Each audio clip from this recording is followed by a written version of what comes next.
மாண்புமிகு மதிப்பிற்குரிய நான் இப்பொழுதும் நேசிக்கிற டிடிவி சார், நாங்களாம் டிடிவி சார்னு தான் சொல்லுவாங்க. நான் மட்டுமல்ல, என்னை சார்ந்த நிறைய பேர் டிடிவி சார்னா மரியாதையே கொடுப்பாங்க. அதே மரியாதை எனக்கு இன்னைக்கு உண்டு, நாளைக்கு உண்டு. 2001 ஆட்சி மாற்றம் போது என் போன்றவர்களுக்கு ஒரு அங்கீகாரம் கொடுக்கிற வகையில் புரட்சிகரமா இருந்தார்கள். அது உதவியாக இருந்தவர் மாண்புமிகு டிடிவி தினகரன் டிடிவி சார் அவர்கள். இன்னைக்கும் நான் அதை நன்றியோடு நினைத்து பார்க்கிறேன். 2021 ஆண்டு தேர்தலில் அவர்கள் தனியாக நின்றார்கள். அப்போது நாங்கள் எடப்பாடி திரு பழனிசாமி அவர்களோடு கூட்டணி. அப்பொழுது எங்களுடைய ஒரு பொதுக்குழு நடந்ததெல்லாம் சில விஷயங்களை சொல்லக்கூடாது இருந்தால் நான் சொல்றேன், ஏன்னா உங்களுக்கு ரொம்ப இன்ட்ரெஸ்டிங்கா இருக்கும். அப்போ ஒரு சில கூட்டத்தில் கலந்து கொள்ளும் போது நான் டிடிவி சார், சின்னம்மா எல்லாரோடு இருந்தால்தான் நம்முடைய ஆட்சி அமைக்க முடியும் என்று நான் அன்றைக்கே எங்களுடைய உயர்மட்ட குழு கூட்டத்தில். ஆனால் மற்ற கட்சிக்காரர்களுக்கு தெரியும், என்னுடைய கட்சிக்காரர்களுக்கு தெரியும், ஆனால் உங்களுக்கு தெரிய வாய்ப்பு. அந்த அளவுக்கு மதிப்பு வைத்திருக்கிற நாங்கள். அதன் பிறகு பாராளுமன்றத்தில் அதிமுக எங்களோட கூட்டணி இல்லை, ஆனால் டிடிவி சார் எங்களோட கூட்டணி இருக்கிறார். அதுவும் ஒரு பக்கபலமாக இருக்கிறது. உண்மை மறுக்க மற்ற அரசியல்வாதிகள் மாதிரி நான் வந்து சும்மா உங்களுக்கு அப்படி ஒன்றும் அவங்களுக்கு அப்படி நான் சொல்ல முடியாது. ஒரு காலகட்டத்தில் மதிப்புள்ள டிடிவி சார் அவர்கள் அமித்ஷா அவர்கள் யாரை முதலமைச்சர்னு சொல்றாங்களோ அவங்களுக்கான வேலை செய்ய தயார் அப்படின்னு என்கிட்ட சொன்னாங்க. நானும் அவங்கள்ட்ட கலந்துரையாயிருக்கேன். ஆக இப்படியாப்பட்ட சூழ்நிலையில் இன்னும் தேர்தலுக்கு 7 மாசம் இருக்கு. ஆனா சில காலகட்டங்களில் சில அரசியல் மாற்றங்கள் வந்திருக்கலாம், சில மன வருத்தம் கூட ஏற்பட்டது. ஆனால் அதையெல்லாம் எங்களுடைய அகில இந்திய தலைவரோடு பேசி கூட தீர்த்திருக்கலாம். இல்லை என்றாலும் பரவாயில்லை, இன்னும் காலம் இருக்கிறது. நம்முடைய நோக்கம் என்ன? டிடி சாருடைய நோக்கம் என்ன? திமுக ஆட்சி வரக்கூடாது. என்னுடைய நோக்கம் என்ன? திமுக ஆட்சி வரக்கூடாது. ஒருமித்த கருத்து உள்ளவரை ஒன்றாக சேர்ந்தால் அவருடைய நிச்சயங்கள் நிறைவேறும். இதை தவிர்த்து விட்டு சூழ்நிலை காரணமாக வெளியேறிவிட்டால் அதற்கு நான் பொறுப்பாக. நான் இப்பொழுதுதான் மாநில தலைவராக வந்து நான் கட்சியை பலப்படுத்துகின்ற நிலையில் எனக்கு அதிமுக என்று வரும்போது எல்லாருமே நண்பர்கள் தான். அதனால யாரும் வெளியேறுவதற்கு நான் காரணமாக இல்லை என்று நான்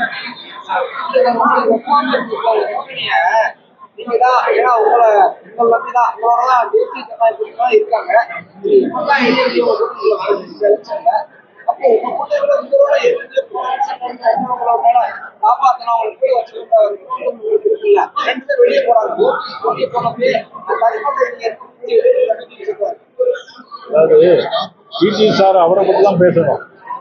அவர் வேற கட்சி, இவரு ஓபிஎஸ் அண்ணன் வந்து வேற இதுல அவரை காப்பாத்தல அப்படிங்கிற காமெடி இவரு பொறுப்பேற்று அப்படி இல்லை. நான் தெளிவா சொல்லியிருக்கேன், உங்க பிரஸ்ல சொல்லியிருக்கேன், உங்க முன்னாலே சொல்லியிருக்கேன், ஒரு தடவை சொல்லியிருக்கேன். டிடி சார் எங்களோடு இருக்கிறார், நான் எங்களோடு பாராளுமன்றத்தில் எங்களோடு கூட்டணி இருந்தால் தொடர்ந்து இருப்பார்னு சொல்லியிருக்கேன்.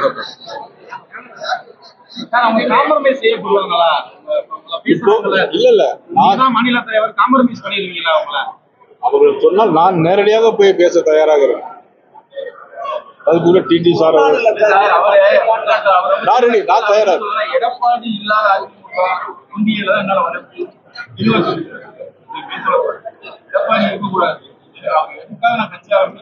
இல்ல, அவங்க என்ன காரணம் வச்சுதான் நீங்க சொல்லக்கூடாது, அது எனக்கு தெரியாது. நான் மீட்டிங்ல இருந்தேன். அவர்கள் சொன்னதுனால நீங்க சொன்னீங்களான்னு நான் நம்ப முடியாது. அது காலம் தான் பதில் சொல்லும், பார்க்கலாம். சார் குறிப்பா அவர் என்ன சொல்றாருன்னா, ஓபிஎஸ் வந்து உங்களுக்கு போன் பண்ணதாகவும் சார் நடந்து முடிஞ்ச பிரச்சனை சார். இவர் ஏன் வெளியே போனாருன்னு மட்டும் சொல்லுங்க சார். அது அவர் நீங்க அவர்கிட்ட கேளுங்க. அவர் என்ன சொல்றாருன்னா, நீங்க தான் காரணம். அதாவது 19 ரூபா எடப்பாடி இல்ல, என்ன செய்யணும், எங்களுக்கு எது நெருடல், எங்களுக்கு என்ன பிரச்சனை பாஜக தெரியும், தெரிஞ்சு சால்வ் பண்ணல, அதனாலதான் வெளியே போறேன். இன்னொன்னு, எடப்பாடி தான் சிஎம் கேம்பெயின் தான் சொல்லிட்டே இருக்காரு. அண்ணாமலை எந்த புகழாக போச்சு. அண்ணாமலை சொல்லியிருக்காரு. திருநெல்வேலியில் நடந்த மாநாட்டுல அமித்ஷா முன்னிலையில அண்ணன் எடப்பாடி முதலமைச்சர் சொன்னாரு. அதுக்கு நீங்க உங்களுடைய பதில் என்ன?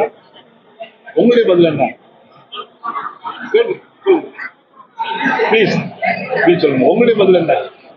அண்ணாமலை சொல்லணும்னு சொன்னீங்க. நீங்க என்ன சார், நீங்க அவர் சொல்ல நீங்க கேட்க கூடாது. உங்களுக்கு ஒரு நியாயம் இருக்கு இல்லையா? சும்மா அடி கேள்வி கேட்டு அடி நொறுக்குன்னு நினைக்க கூடாது. அதுக்கு ஆள் இல்ல.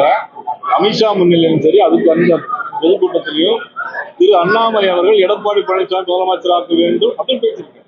அப்ப அது உங்களுடைய பதில் என்ன மட்டும் குறுக்க கேட்கறீங்களா நீங்க? அண்ணாமலை சொல்லியிருக்காருல்ல சார். அமித்ஷா முன்னிலை அண்ணாமலை சொன்னாருன்னா நயனாராயணன் சொன்னாங்க அக்செப்டன்ஸ். ஏன் ஸ்பீடு குறைஞ்சிருச்சு உங்களுக்கு? ஏன் ஸ்பீடு குறைஞ்சிருச்சு? அதெல்லாம் கிடையாது சார். இந்த நாட்டுல திமுக ஆட்சியில் இருக்கக்கூடாது. ஒருமித்த கருத்து அப்படி உண்மையான எண்ணம் உண்டால், புரட்சித் தலைவர் எம்ஜிஆர் மீது உண்மையான எண்ணங்கள் செயல்பாடு உண்டால் நிச்சயமாக ஒருமித்த கருத்தோடு அனைவரும் ஒன்றுபட வேண்டும். திமுக ஆட்சியை விரட்ட வேண்டும். சொத்து வரி, மின் கட்டண உயர்வு, சிறு குறு தொழிற்சாலை இயங்கவில்லை, பாலியல் வன்கொடுமைகள், 24 லாக்அப் டெஸ்ட், ஒரு லாக்அப் டெஸ்ட்டுக்கு தான் சாரி சார் அப்படின்னு கேட்டிருக்காரு. என்ன சார் நாட்டில் நடக்குது? பிரஸ்ல பேசிட்டா எல்லாம் முடிஞ்சிடாது. நீங்களும் கேள்வி கேட்ட எல்லாம் முடிஞ்சிடாது. பதிலே சொல்ல தம்பி, பதிலே சொல்லல சார். நீங்க அது நீங்க தான் வந்து கேட்டுட்டு சார், ஒரு குடும்பத்துல ஒரு வீட்டுக்குள்ள எவ்வளவு பிரச்சனை இருக்குது. நீங்க என்ன மடக்குறீங்க? நான் கேட்டதுக்கு பதில் சொல்ல மாட்டேங்கிறீங்க. டயா பூஸ்டர் சுகருடைய ரிமோட் கண்ட்ரோல் இனி உங்க கையில. அனைத்து மருந்து கடைகளிலும் கிடைக்கும். செய்திகளை உடனுக்குடன் தெரிந்து கொள்ள கீழ்க்கண்ட கேபிள் மற்றும் டிடிஹெச் நெட்வொர்க்குகளில் எம்நாடு செய்தி தொலைக்காட்சியை காணுங்கள். பாதகம் செய்பவரை கண்டால் நாம் பயம் கொள்ளலாகாது பாப்பா. மோதி மிதித்து விடு பாப்பா, அவர் முகத்தில் உமிழ்ந்து விடு பாப்பா. அண்மை செய்திகளை உடனுக்குடன் தெரிந்து கொள்ள இணைந்திருங்கள் எம்நாடு தொலைக்காட்சியுடன்.